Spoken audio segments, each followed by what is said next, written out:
Hello, I'm Kamal Santamaria. This is Counting the Cost on Al Jazeera, our weekly look at the world of business and finance. This week, the economic battle for Egypt. As Cairo and its people come under attack, we explore life under President Mubarak's regime, the numbers and the analysis. Also, the knock-on effect as one of the world's important oil routes comes under pressure and the price per barrel rockets. And can Israel's economy weather the battle for its closest Middle East ally?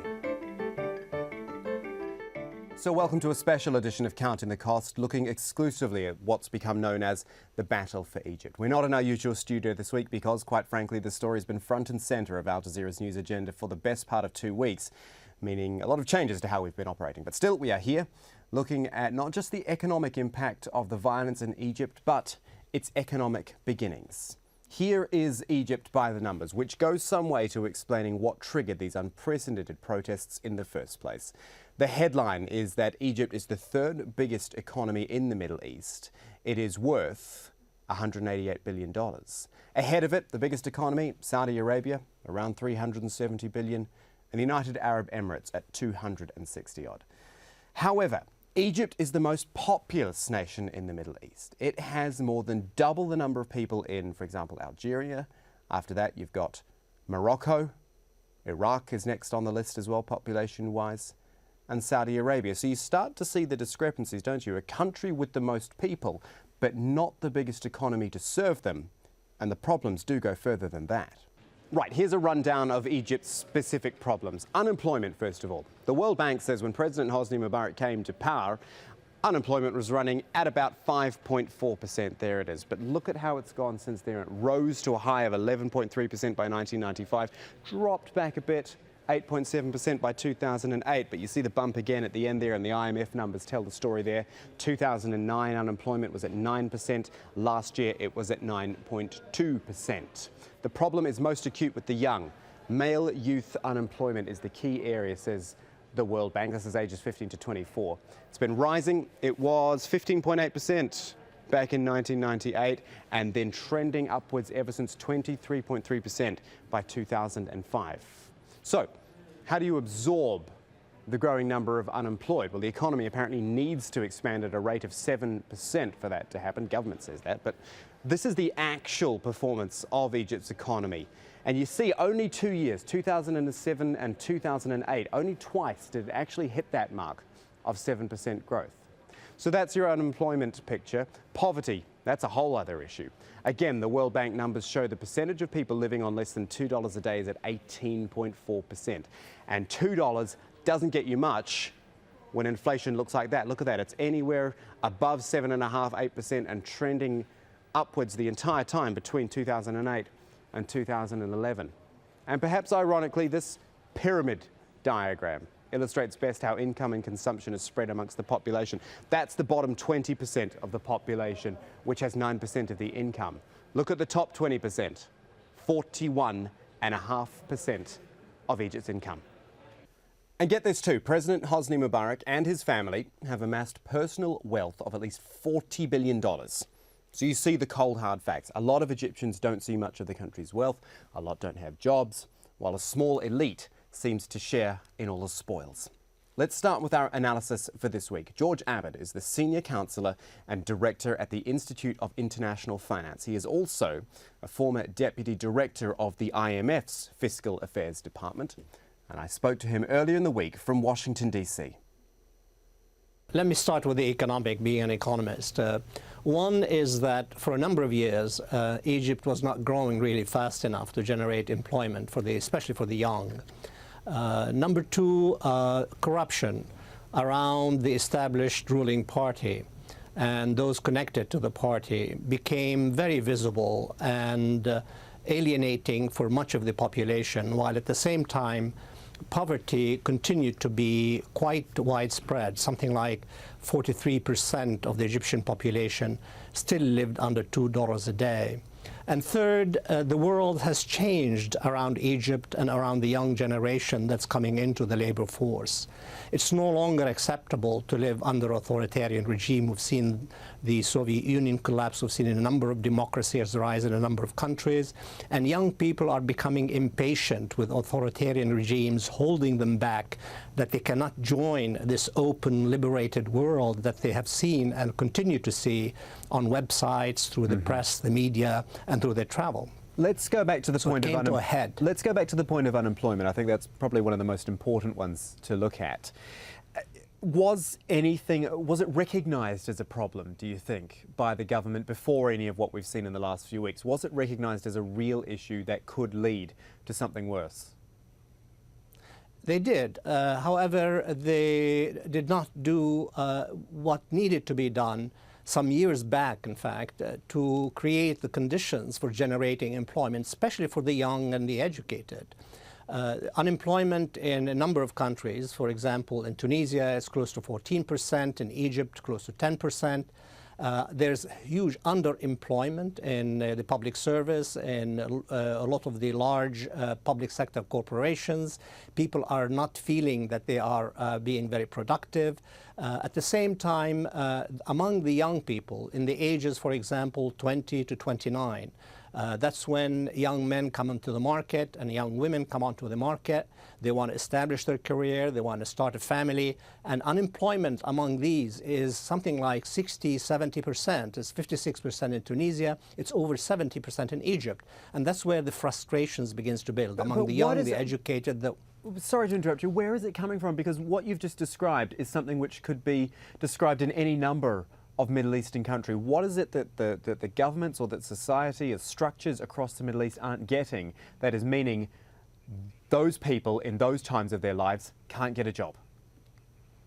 Well, let's start with Tunisia, which sparked the protests and the uprisings in Egypt, and then to a lesser extent in other countries. In Tunisia, in addition to unemployment, especially among the educated, remember the person who immolated himself in protest against conditions in Tunisia was himself a college graduate who could not find a job and ended up selling fruits on the street, and even there he was humiliated and beaten up. This resonates with young people. In addition, the corruption in Tunisia, which had three characteristics. One, it was in high places for the most part. Two, it became very visible through the behavior of the family of Ben Ali. And third, it became predatory. Predatory means that the family members around Ben Ali were actually getting into the way of business development. They were insisting on getting a share of the pie from almost every operating company in Tunisia. That became too offensive to the business community, alienated the business community, and created even worse economic conditions.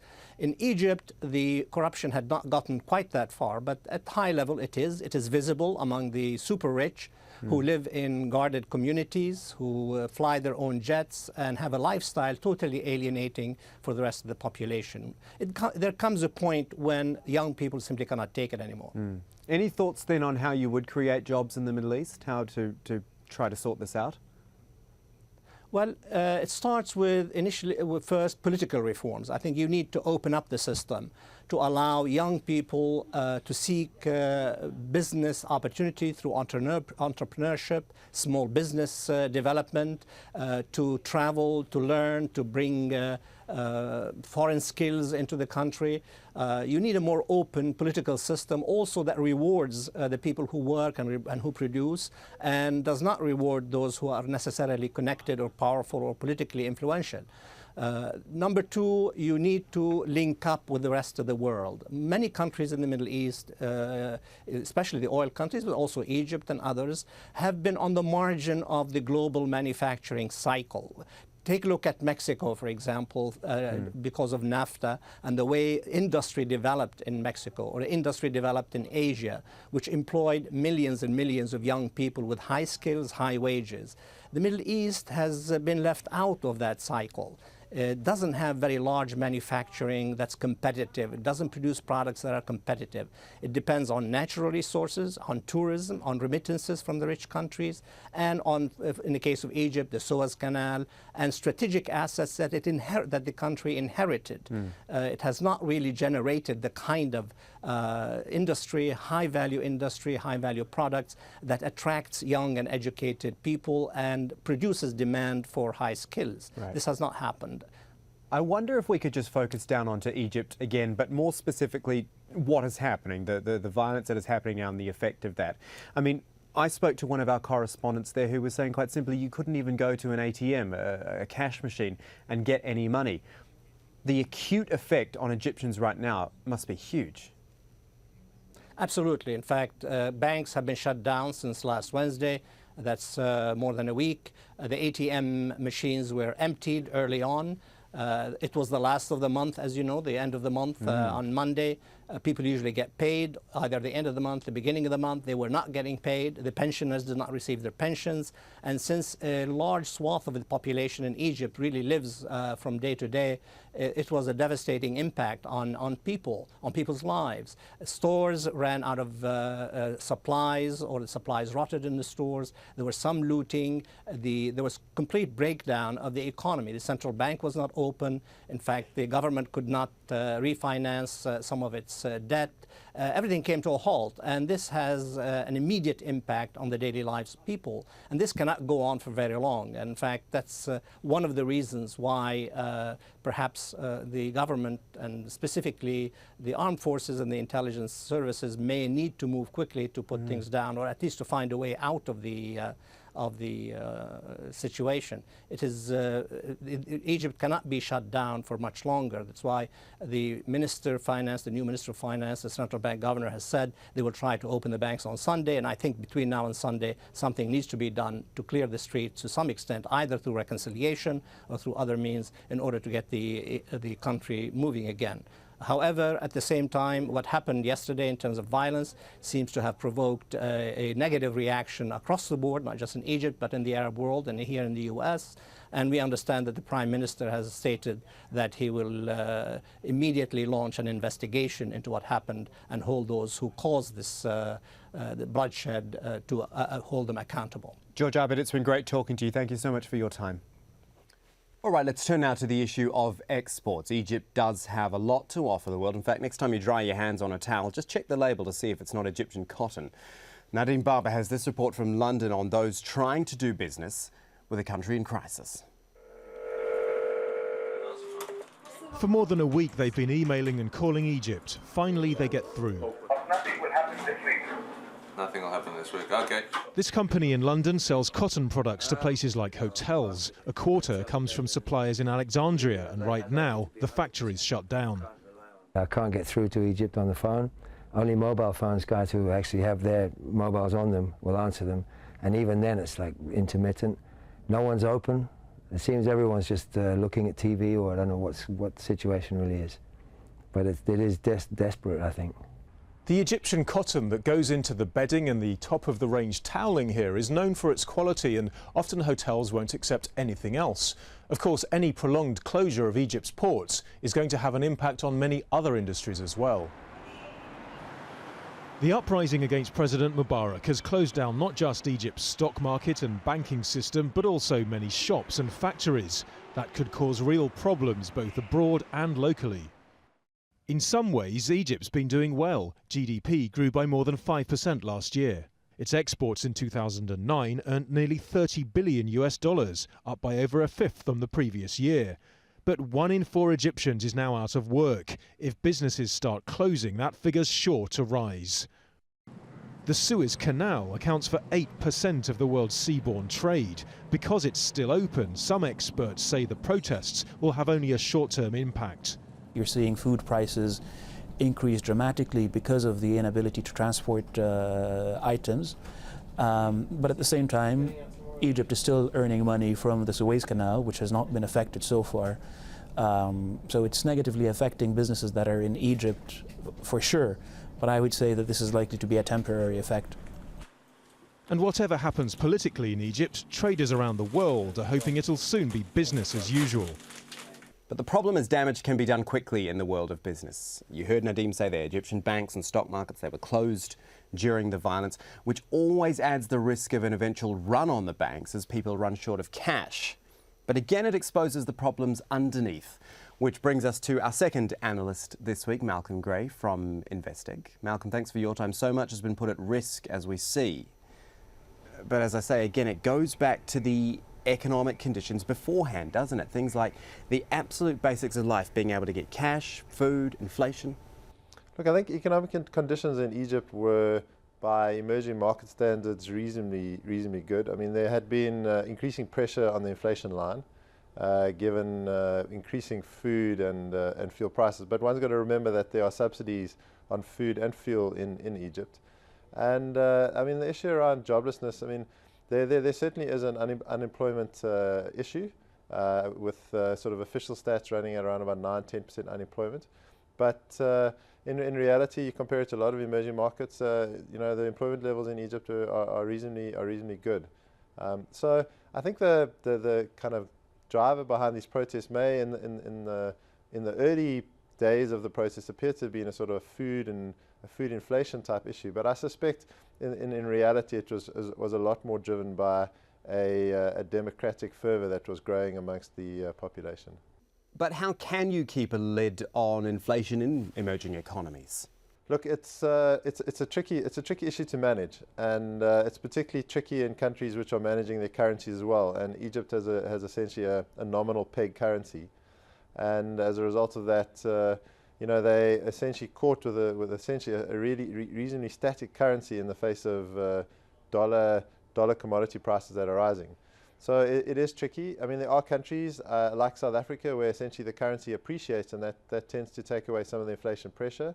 Whereas you look at Egypt, you look at China, you look at somewhere like Nigeria, and because they haven't been allowing their currencies to move in order to try and retain the local industry's competitiveness, they are faced with some with inflationary pressure. So it is tricky. The real solution is to allow some degree of currency appreciation to take place.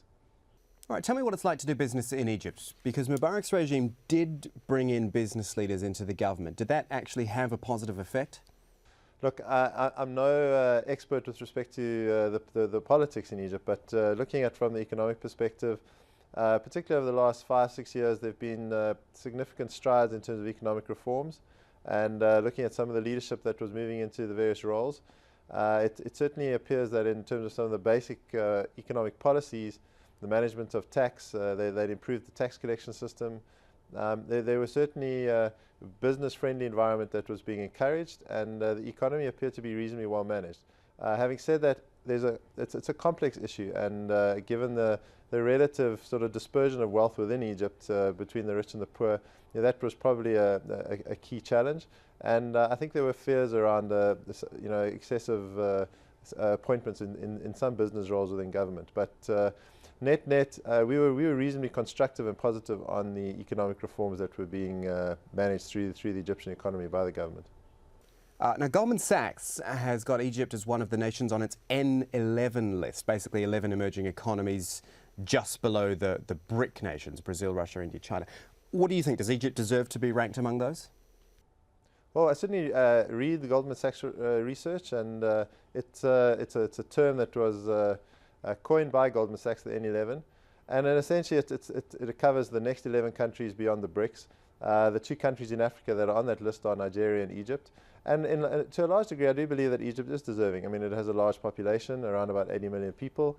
It has been growing consistently, GDP growth of around about 5-6%, and if you look at the demographics of Egypt, it's got a young population, average age around 24. So it certainly is well placed, and if one looks at the kind of key drivers and the reasons behind the Goldman Sachs N11 structure, it was essentially around demographics, population size, and the ability of that country to grow into a significant economic force over the next 15 to 20 years.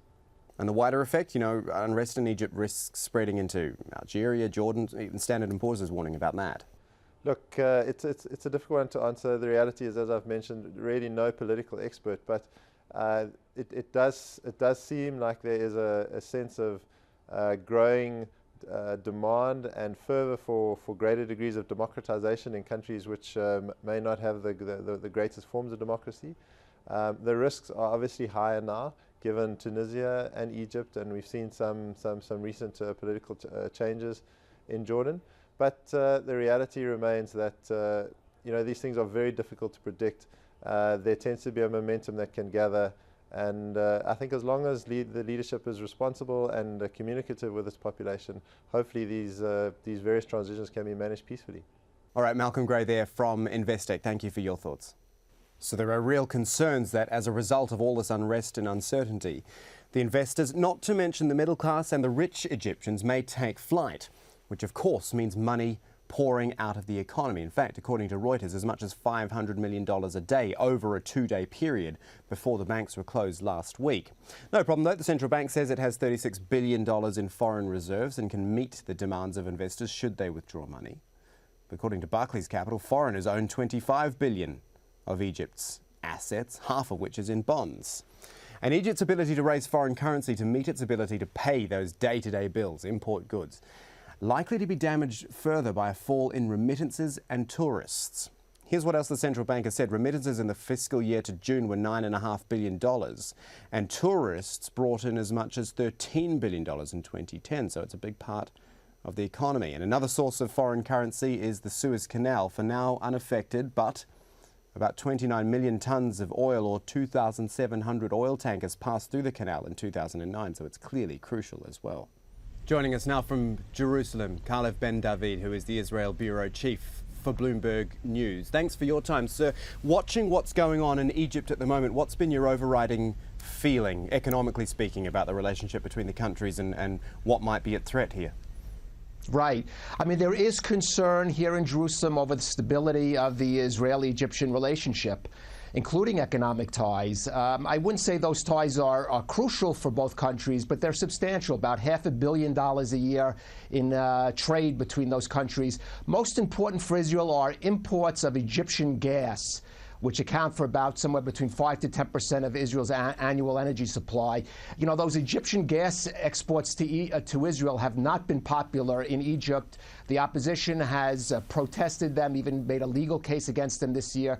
So some concern here in Jerusalem about the future of those Egyptian gas exports to Israel. How would you characterize the relationship between the countries? As you said, on an economic, on a trade basis, perhaps they're not the biggest partners in the world, but geopolitically, the importance of the Israel-Egypt relationship, that is important, is it not? Oh, yes.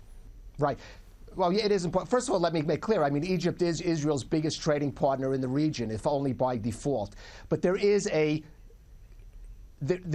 political element to these economic ties. For example, Egypt has a number of zones, what we call the qualifying industrial zones, set up by the United States after the Camp David Accords that allow Egyptian manufacturers to export primarily textiles to the United States without paying any tariff as long as they have an Israeli component. So there is a number of Israeli companies that have factories in these, what they call these quiz zones.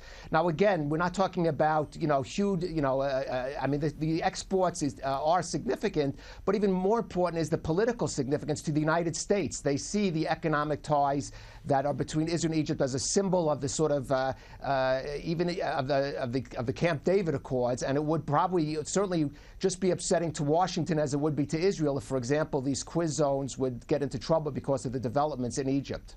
Do you read much into Israel's currency dropping this week, the shekel? I mean, given when you have tension in any region, it's probably not surprising to see currencies fluctuating. Right. Well, the shekel did drop, but it has shown signs of recovery. It hasn't been a big drop. Of course, instability is bad for the entire region. I mean, a lot of concern overall about whether this will spread elsewhere. Actually, Israel was helped a little bit by the shekel dropping because that's Israel.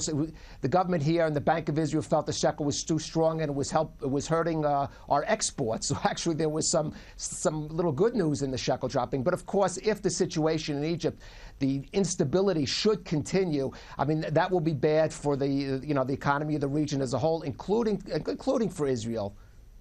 Kalev Ben David joining us from Bloomberg News in Jerusalem. Thank you for your time.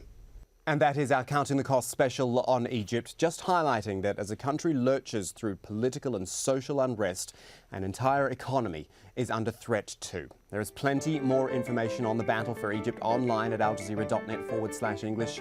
You can get in touch with us on Twitter by searching for @AJCountingCost and joining in the show that way.